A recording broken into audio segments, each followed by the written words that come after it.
Have you ever wondered why, throughout history, those who awaken to a new consciousness are so often silenced, ridiculed, or persecuted? Why entire societies, led by their most powerful members, react with such fear and hostility toward those who simply begin to see beyond collective illusions? This is not an abstract question or something distant from our daily reality. In fact, you may feel its effects when you hesitate to express a perception that contradicts the consensus, when you feel that chill down your spine at the thought of questioning a deeply rooted belief in your social circle, or when you notice the subtle discomfort that arises when you begin to see patterns that those around you seem determined to ignore.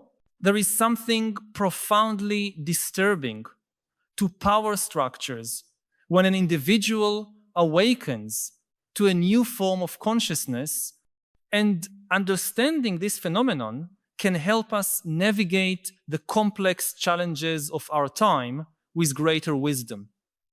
Behind this fear of awakening lies one of the oldest dynamics of human civilization, a dynamic that continues to shape our societies even as we rapidly move toward a future dominated by artificial intelligences and new forms of social organization. Let us examine why the awakened, those who manage to see beyond the dominant narratives, represent such a deep threat even to the most powerful among us. To understand this phenomenon, we must first recognize a fundamental truth about human societies. Since the emergence of the first civilizations, approximately 12,000 years ago, our species has developed the extraordinary ability to create and sustain shared fictions. These are not ordinary lies, but imagined realities in which thousands or millions of people simultaneously believe, allowing large-scale coordination. Think about money, for example. A 100 real bill has no intrinsic value. It is just a piece of paper with colored ink. Its value exists only because we collectively agree that it does. The same applies to nations, gods, corporations, and countless other structures that govern our daily existence.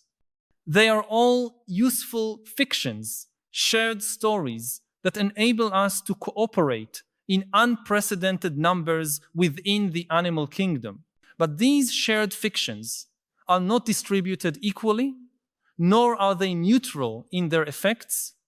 They invariably benefit some groups more than others. Social hierarchies, economic structures, religious traditions, and political systems all distribute power, resources, and opportunities in specific ways.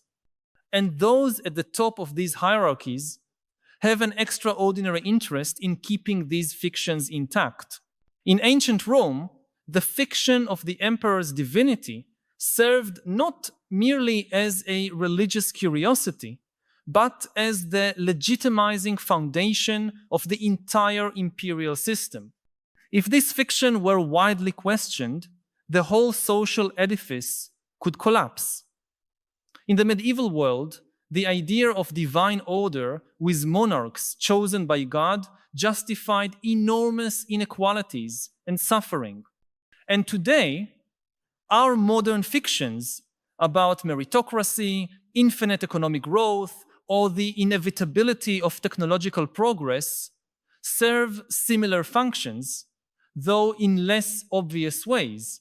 What happens then when someone awakens, when they begin to see these fictions for what they truly are? The awakened individual does not merely see a specific fiction, but begins to recognize the very process of fiction creation. And this represents a fundamental threat not only to a particular story, but to the entire system of control based on stories. Think of the moment when a child discovers that Santa Claus does not exist. The danger is not merely the loss of belief in the jolly old man, but the sudden awareness that adults can create and sustain elaborate fictions. This awareness inevitably leads to the question, what other stories have I been told that might also be fictions? This process of awakening has occurred throughout human history.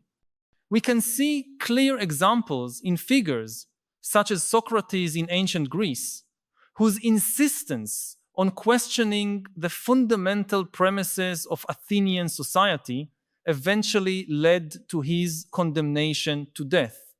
Or in Jesus of Nazareth, whose criticism of the religious and political hierarchies of his time posed a threat significant enough to ensure his crucifixion.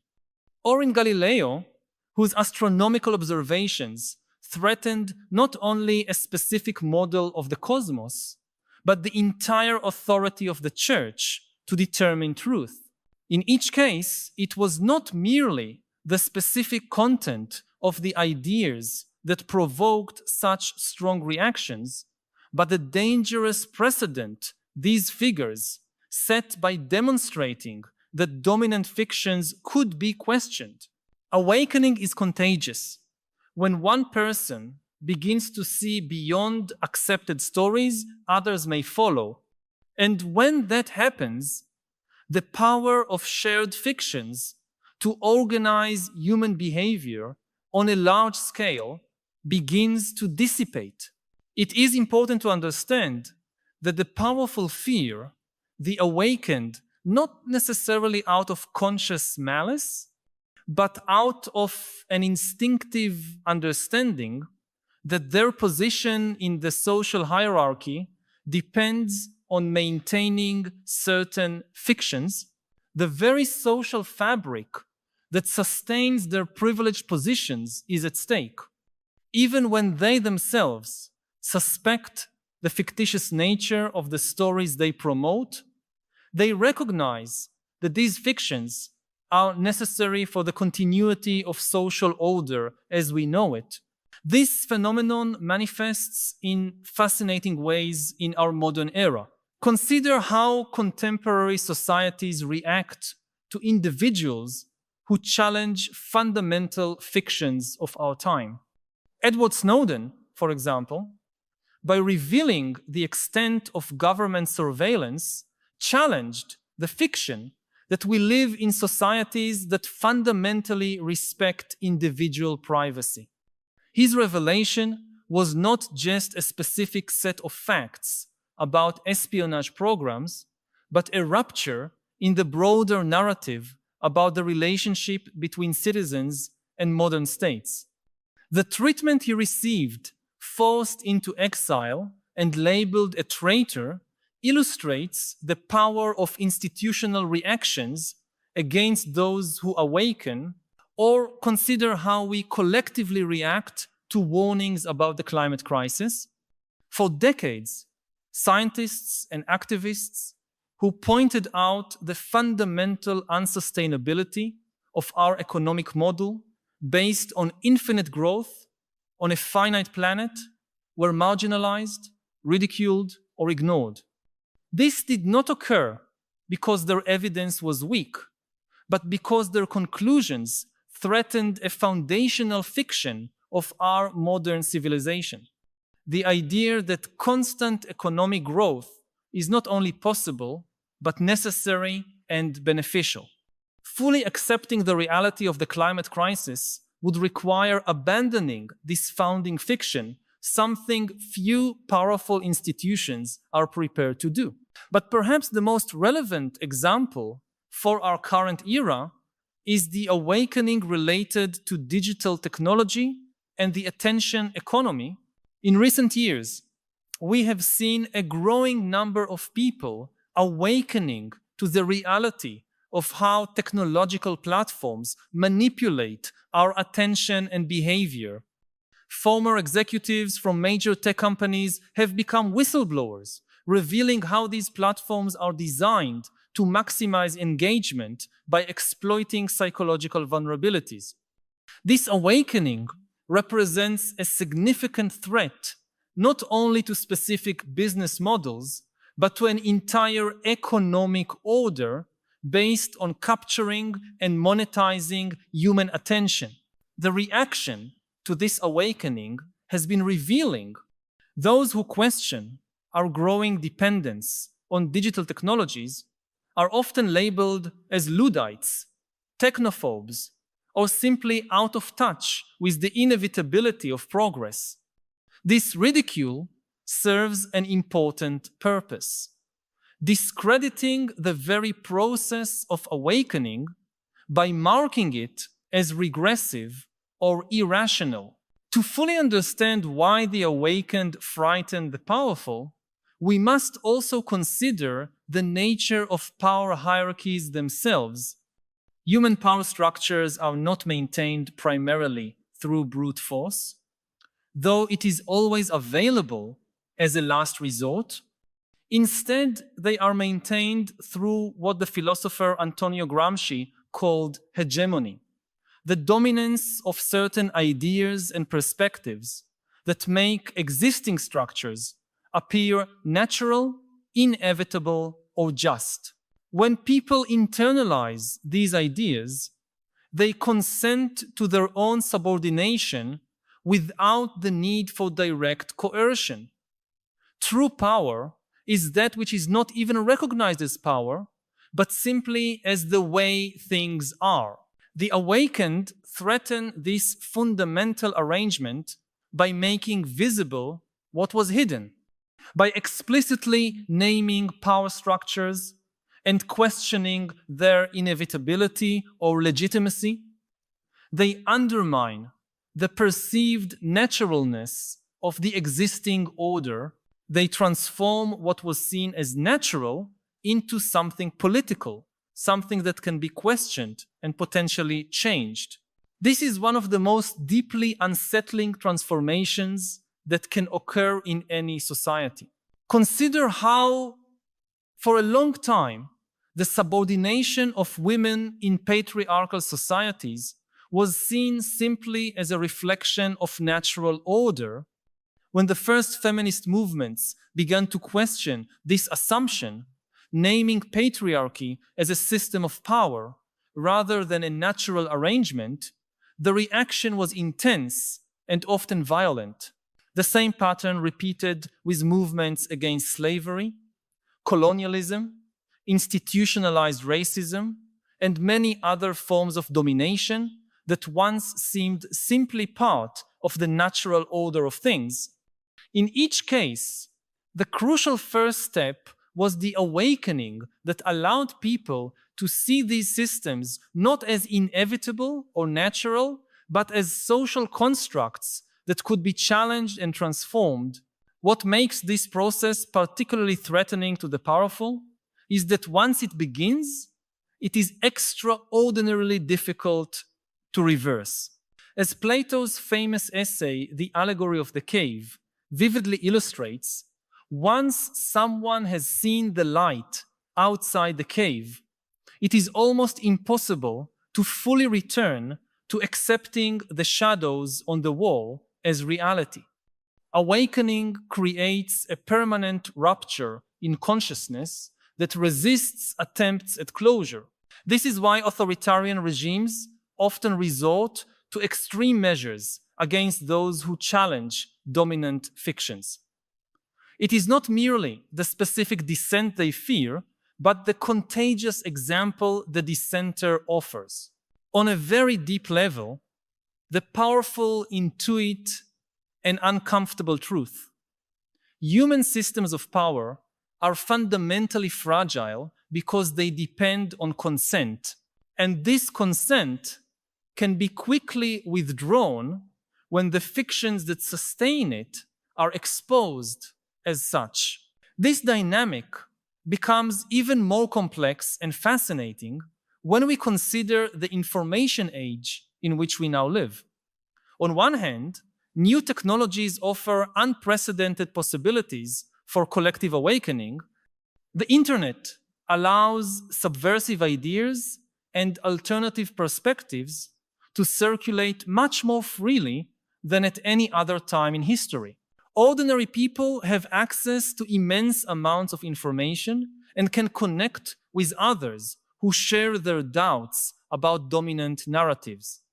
But paradoxically, these same technologies have also created new and powerful tools to manipulate perception and reinforce useful fictions. Social media algorithms can create echo chambers that reinforce existing beliefs. Sophisticated information manipulation techniques can sow confusion and doubt, and the very overload of information can lead to a kind of cognitive paralysis, where distinguishing between reality and fiction becomes increasingly difficult. We are therefore in a peculiar historical moment where forces of awakening and forces of mystification are simultaneously amplified. The outcome of this confrontation remains uncertain. What we know for sure is that those who benefit most from existing fictions will continue investing enormous resources to keep them intact. This is not a conspiracy in the traditional sense, but simply the natural result of self-perpetuating systems. The institutions and individuals who derive power, wealth, and status from existing structures will naturally resist perspectives that threaten these structures. For those seeking to understand why the awakened provoke such strong reactions, it is also important to consider the psychological costs of awakening itself. Seeing beyond the shared fictions that structure our social reality is not a pleasant or comfortable experience. It often comes accompanied by a profound sense of alienation, a feeling of being disconnected from the human community around you. As the character Neo in the movie The Matrix discovered after taking the red pill, the truth can be painful and disorienting before it becomes liberating. I need to pause for a moment and ask you directly, which aspect of this awakening we are discussing resonates most with your own experiences or stirs your fear? Have you ever felt that uncomfortable moment of clarity when something you always accepted as truth suddenly revealed itself to be a social construction, a story we collectively serve? I know many times we keep these perceptions to ourselves, perhaps out of fear of seeming arrogant or disruptive in a world that prefers quiet conformity. But your insights are valuable and likely shared by more people than you imagine. Share in the comments, my moment of awakening was when I realized that. Your voice can help create a space where we can honestly discuss these transformative experiences instead of suppressing them. And perhaps by sharing these moments of clarity together, we can begin imagining paths toward a more lucid collective consciousness.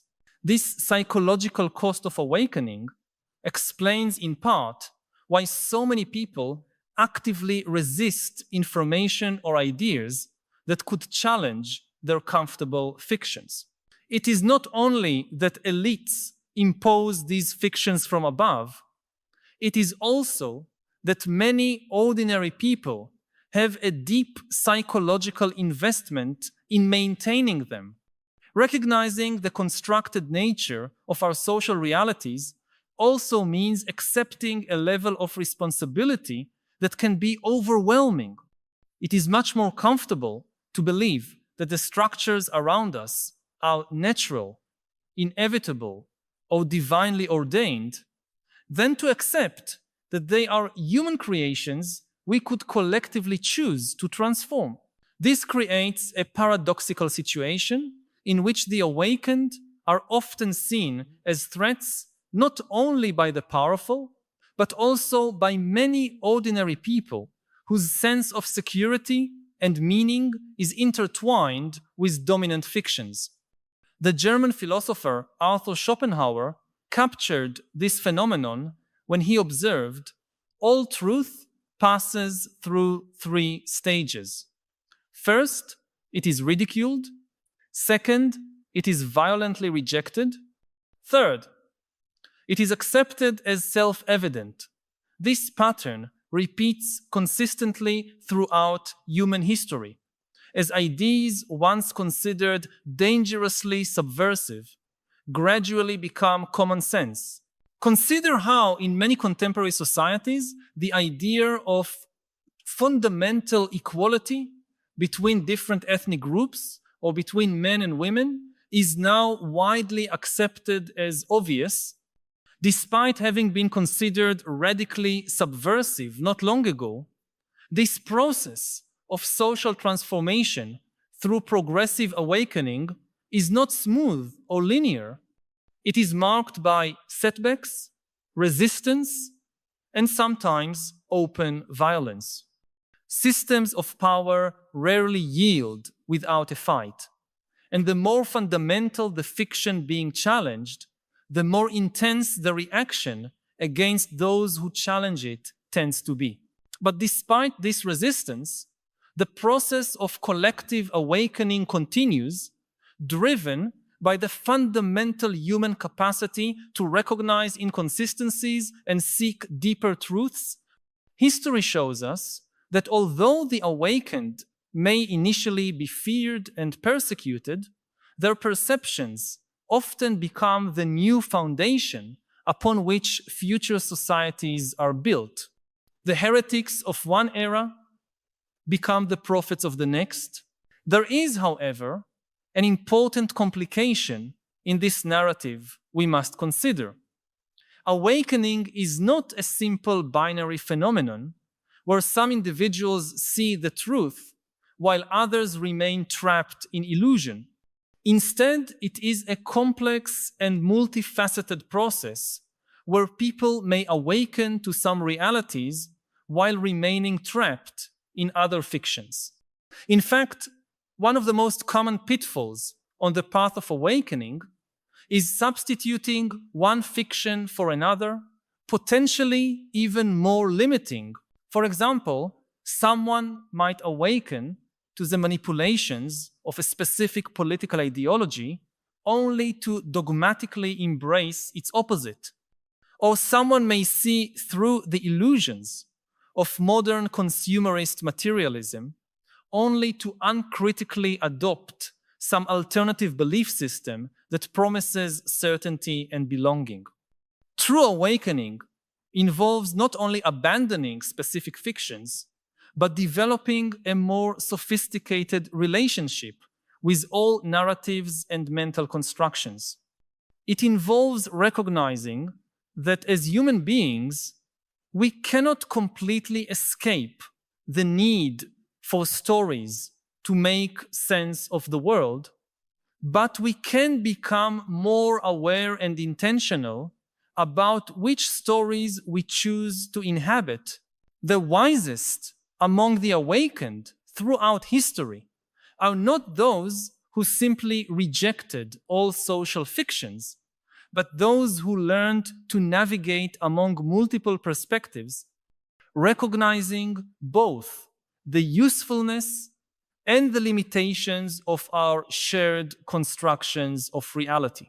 They understood that the goal is not necessarily to destroy all shared fictions which could only lead to chaos and social fragmentation, but to transform them into forms that promote greater well-being, freedom, and dignity for all. Looking to the future, we face unprecedented challenges that will require new forms of collective awakening. The climate crisis, the accelerated development of artificial intelligence, growing economic inequality, and widespread social polarization are all problems that cannot be adequately addressed within the confines of the dominant fictions we inherited from the past. We will need to cultivate the ability to see beyond these conceptual limitations in order to imagine and implement new models of social organization and relationship with the natural world. The philosopher Yuval Noah Harari has argued that the greatest superpower of the human species is our ability to cooperate flexibly in large numbers through shared stories. This ability allowed us to build civilizations, develop incredible technologies, and transform the face of the planet. But this same ability also created systems that now threaten our continued existence as a species.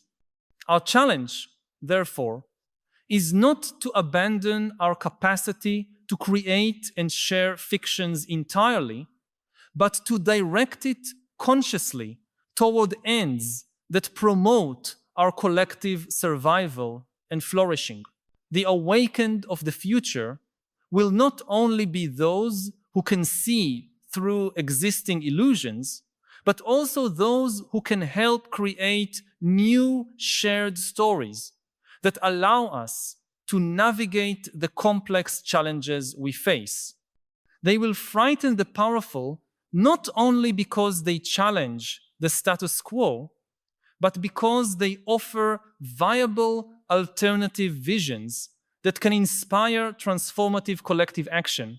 On a personal level, each of us faces choices about our own process of awakening. It is tempting to remain in the relative safety of unconsciousness, accepting dominant narratives and following prescribed paths.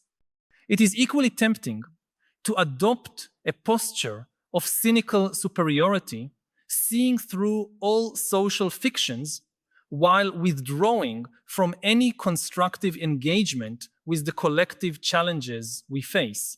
The harder but potentially more rewarding path is the one that combines clarity of vision with compassion and continuous engagement.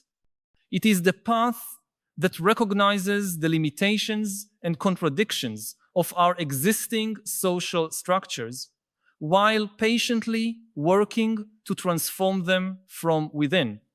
As the philosopher Albert Camus suggested, we must imagine Sisyphus happy, finding meaning in the very act of pushing the stone up the mountain, even knowing that it will roll back down again. In the same way, the awakened one, who inspires genuine fear in the powerful, is not the one who simply points out problems or contradictions, but the one who demonstrates through their example that alternative ways of being and living are possible here and now. This type of awakening represents an existential threat to systems based on exploitation, domination, and illusion, precisely because it reveals their contingency and offers a tangible glimpse of different possibilities. Returning to our initial question, why do the awakened frighten even the most powerful? We can now see that the answer has multiple layers. On the most basic level, the awakened threaten to expose the fictions that legitimize and naturalize existing power structures. They reveal the contingent and constructed nature of systems that present themselves as inevitable or natural.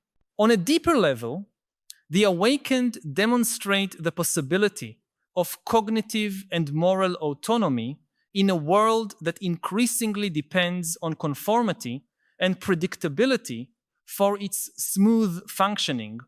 By exercising their ability to see and think independently, they inspire others to do the same, threatening a contagion of consciousness that could potentially transform the entire social fabric. Perhaps More fundamentally, the awakened force a confrontation with questions of meaning and purpose that many systems of power would prefer to avoid. They invite us to consider not only how our societies function, but for what ultimate ends they exist. They challenge us to examine whether the goals toward which our enormous collective capacities are being directed truly serve long-term human and planetary well-being. This is a deeply destabilizing line of questioning for systems built around endless accumulation, control, and exploitation. History shows us repeatedly that although the awakened may face resistance and persecution in the short term, their insights often become the foundation for far-reaching social transformations. As Mahatma Gandhi observed, first they ignore you, then they laugh at you, then they fight you, then you win. This progression captures something essential about how ideas, initially considered subversive, gradually gain acceptance and eventually reshape the very society that once rejected them. In our current era, facing multiple interconnected crises that threaten the foundations of our global civilization, the need for new forms of collective awakening has never been more urgent.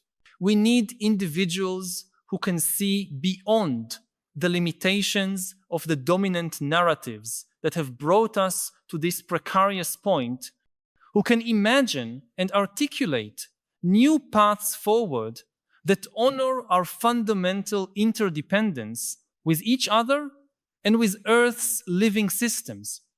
These visionaries will inevitably encounter resistance from existing structures and institutions, but their persistence is essential for our collective ability to navigate the unprecedented challenges we face.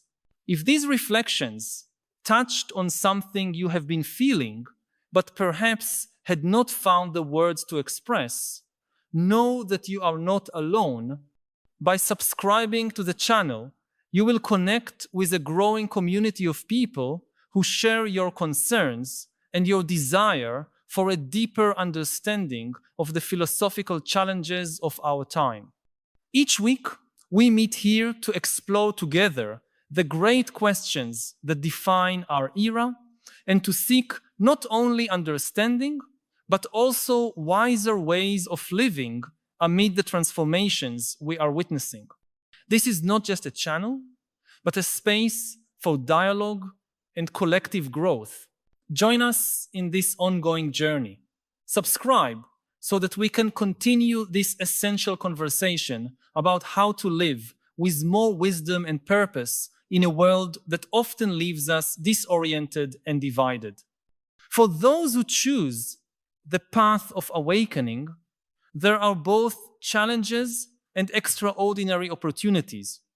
As individuals, we can cultivate the ability to see more clearly, think more independently, and act more aligned with values that promote genuine well-being. As communities, we can create spaces where new possibilities can be imagined and experimented with. And as a global society, we can work to gradually transform the systems and structures that currently threaten our collective future. The awakened will always frighten the powerful because they represent the possibility of fundamental change. They remind us that another world is not only possible, but is continuously being born through our acts of perception, imagination, and courage. Ultimately, the fear that the awakened inspire is a testament to the transformative power of human consciousness, a power we all share, and that when collectively awakened, has the potential to reshape the very course of our shared history.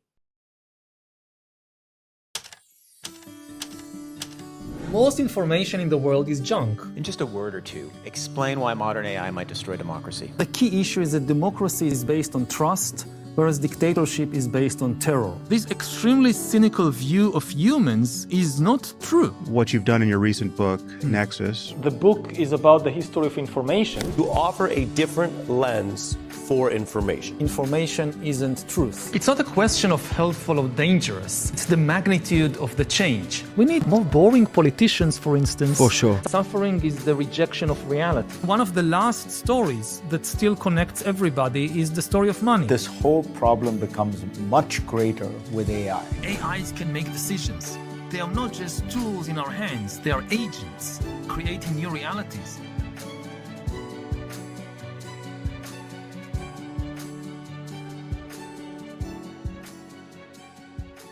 $7,000, $25,000 unarmed civilian. She keep it light, you know?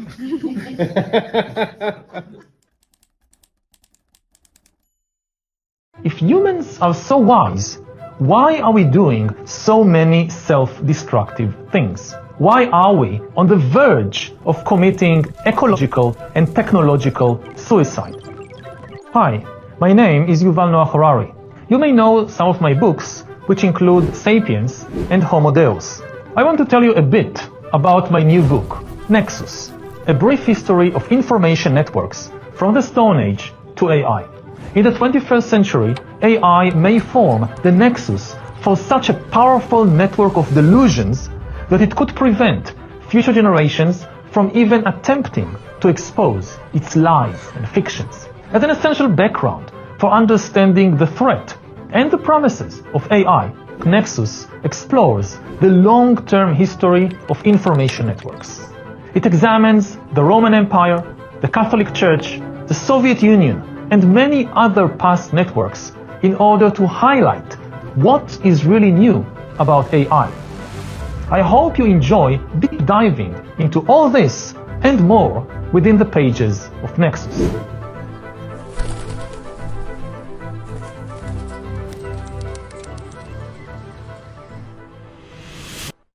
The democratic conversation is breaking down.